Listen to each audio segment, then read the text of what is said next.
Hello friends, this is Dr. Kajal Shah, pediatrician. Today we'll talk about rabies vaccine.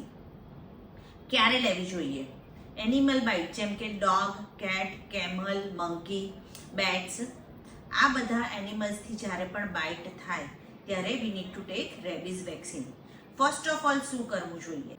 Running water એટલે tap water જે હોય એનાથી wound clean કરવાનો છે.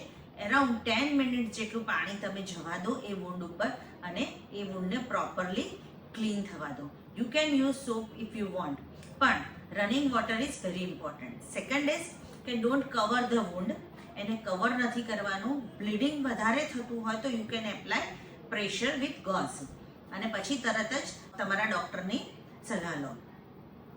Routine કેસમાં જ્યારે પણ આવા એનિમલ બાઇટ્સ થાય છે ત્યારે 5 ડોઝ રેબીઝ વેક્સિનના કમ્પલસરી છે. 0, 3, 7, 14 અને 28 ડેઝ પર. કેટેગરી 1 અને 2 માં only vaccine is sufficient, but when ever there is category 3, 4 wound, simple સંજોગોમાં કહેવામાં આવે તો સિમ્પલ વર્ડ્સમાં કહેવામાં આવે તો જ્યારે પણ બ્લીડિંગ થતું હોય વુન્ડ સાઇડ પરથી ત્યારે એન્ટીબોડીઝ લેવા જરૂરી છે. મોનોક્લોનલ એન્ટીબોડીઝ અથવા તો રેબીઝ ઇમ્યુનોગ્લોબ્યુલિન જે વુન્ડની ફરતે અમે આપીએ છીએ, જેના કારણે એ ઇમિડિયેટ પ્રોટેક્શન આપે છે before the vaccine starts protecting you. કૂતરું કરડે છે ત્યારે રેબીઝ થવાના chances as early as within 5 days of exposure હોય છે. સેકન્ડ જે બહુ ઇમ્પોર્ટન્ટ ક્વેશ્ચન છે કે ઘરે કોઈને પેટ્સ છે અથવા તો કોઈ વાર એવું હોય કે બાળકોને ડોગ્સ, કેટ આ સાથે રમવું બહુ ગમતું હોય છે, તો પીપલ ફ્રિકવન્ટલી એઝ કે અમે પહેલાં વેક્સિન લઈ શકીએ. Yes, that is called pre exposure prophylaxis, જેમાં કૂતરું કરડ્યું ના હોય એની પહેલાં 2 ડોઝ વેક્સિનને આપવામાં આવે છે. એટલે જ્યારે પણ કૂતરું કરડે કે કંઈ પણ થાય તો એન્ટીબોડીઝ કે ઇમ્યુનોગ્લોબ્યુલિન લેવાની જરૂર નથી પડતી.